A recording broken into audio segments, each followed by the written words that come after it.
بسم الله، اهلا وسهلا بحضراتكم وامسيه كرويه جديده. كل سنه وحضراتكم طيبين، ويا رب رمضان كريم عليكم جميعا، ورب دايما زايدين ان شاء الله. النهارده عندنا امسيه كرويه ممتعه. محمد عماره مع الجينيوس بتاعنا عمر عبد الله، وهيبقى عندنا تحليل فني مميز زي ما حضراتكم متعودين مع دكاتره التحليل. في الجزء الثاني اكيد هنتكلم عن منتخبنا الوطني في مباراه اقتصاديه على قد فلوسك يا باشا. منتخب مصر يفوز على ملاوي بهدفين دون مقابل. تحس اللعيبه بتاعت المنتخب مش عايزه تدوس بنزين. انا ادوس بنزين ليه؟ انا احرق بنزين ليه؟ الماتش سهل والمنافس سهل والدنيا سهله وانا وانت وكده. سؤال الحقيقه دايما هيفضل عندي سؤال. الماتش سهل، واضح للكل ان الماتش سهل. ليه لما تبقى الماتشات سهله ما اقومش دايس بنزين كسبان لي 5-6 يعني؟ ليه؟ يعني ليه ما متعش الناس ونتفرج كلنا على اجوان حلوه وتبقى امسيه فيها متعه باهداف والدنيا تبقى كويسه يعني؟ ما هو المكسب كده كده يعني بنسبه كبيره مع الفا. انت بتلعب المصنف رقم 138، فانت كده كده المفروض انه الماتش ده انت يعني مجهز له سلفا ونفسيا وبتاع انك افوق وافضل وحاجات شبه كده. ليه بقى ما نكسبش كتير بقى؟ ليه ما نعملش حاجات كتير في المباراه؟ ما اعرفش. حس كده اللعيبه ايه اللي هو ما الدنيا سهله يا جماعه. طب ما ننجز، طب ما نكسب لنا 5-6، ما نبسط الناس. غريبه. بعدين كان بقالي سنين ما رحتش الاستاد، فقلت فرصه في رمضان وفي الاجواء دي، فرحت اتفرجت على الماتش من الاستاد يعني. بص تلاقي كده ايه يعني في الماتش كله. الماتش كله عايزك تبص على الباصتين بتوع محمد صلاح اللي ورا بعض اللي بالجون الاولاني.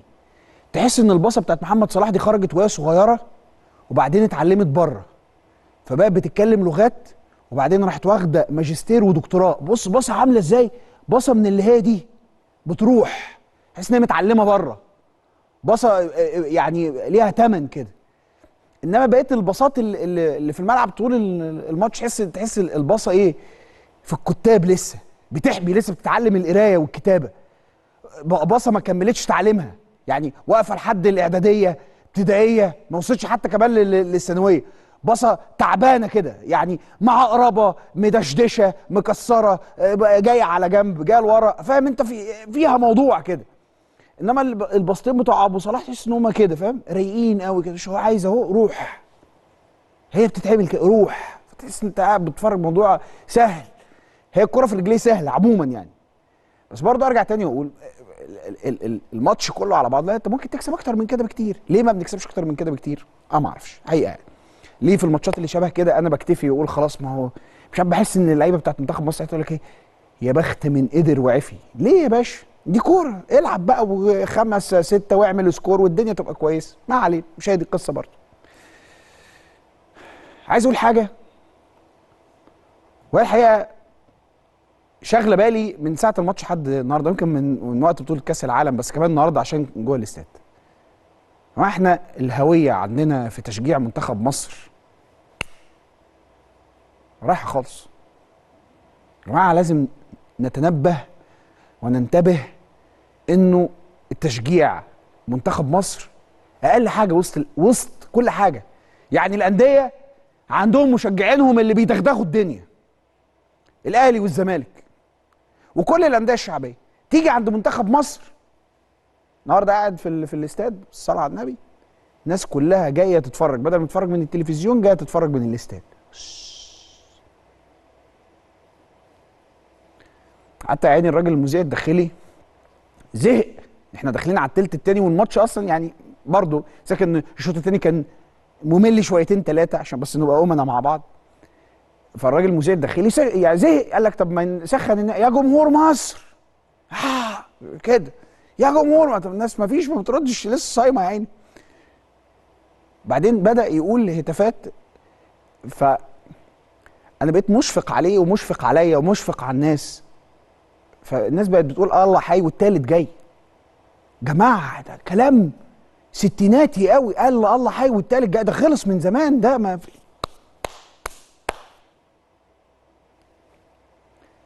فانا عايز الهويه بتاعت التشجيع بتاعت منتخب الارجنتين اللي بيعمل اغاني لميسي وبيعمل اغاني لمارادونا وبيعمل اغاني. الهويه بتاعت التشجيع دي عارفها انت، اللي هو انا ماليش دعوه بقى ده ملاوي مش ملاوي، فريق قوي فريق ضعيف، فريق متوسط، فريق في ايا ما يكون هو مين، انا جاي اشجع مش دعوه بحاجه يعني، ماليش ده فريق قوي فريق انا في 90 دقيقه بشجع عليها. دي انا ما اعرفهاش يعني، ما اعرفش هي ليه كده، ومن زمان هي كده، عشان بس ما حدش يقول اصل ده وليد لا لا لا، انت من اول بطوله 2006 في ناس كتير ما توعاش عليها، بس بطوله 2006 لو تفتكروا بقى جيلي والجيل الاكبر من كده كانوا بيتريقوا على الجمهور اللي كان موجود، يقول لك هو ده جمهور مصر ولا جمهور نايتي خالص. ف الهويه بتاعت التشجيع الحماسي اللي موجود عند الانديه في مصر مش موجود في التشجيع بتاع منتخب مصر. دي حاجه غريبه جدا انا مش فاهمها. يبقى عندك هتافاتك وعندك اغانيك وعندك عباراتك الرنانه وعندك الثقافه بتاعتك اللي نابعه من تاريخك الكروي باسماء لعيبتك العظام اللي بتربطها بالجداد، وده لسه ضارب لك مثل بمارادونا وميسي. وكل الفرق بتاعت افريقيا هتلاقيها كده. اتفرج على اللي شبهنا في شمال افريقيا عاملين ازاي، مغرب تونس جزائر، عندهم تشجيع يرج. ارجوكم نحاول نتنبه للموضوع ده، ما اعرفش ازاي نبتدي نشتغل عليه، بس احنا فعلا محتاجين هويه مختلفه للتشجيع. لانه انا النهارده برضو انا لو لعيب كوره، لو لعيب موجود في منتخب مصر، الاستاد فيه ناس، بس لما الناس بدأت تشجع قالت الله حي والتالت جاي. فكروني بزمان تالتة رابعة خيبتها، تالتة أول غلبتها، اللي هي الحاجات بتاعت اكس برارة را اكس برارة ري، وهنلعب 1 2 ونوريكم ازاي لعب الكورة، اللي هي الحاجات بتاعت المدرسة زمان دي. فأنا حاسس يعني الوهلة كده إيه ده؟ في نوستالجيا في الموضوع يا جماعة، احنا كده بنبعد ما بنروحش لقدام. أرجو إن احنا بس ناخد بالنا من الحاجات دي، التفاصيل دي بتفرق في الملعب. طيب ده في ايه ده امتى ده يا جماعه؟ ده ماتش السنغال ده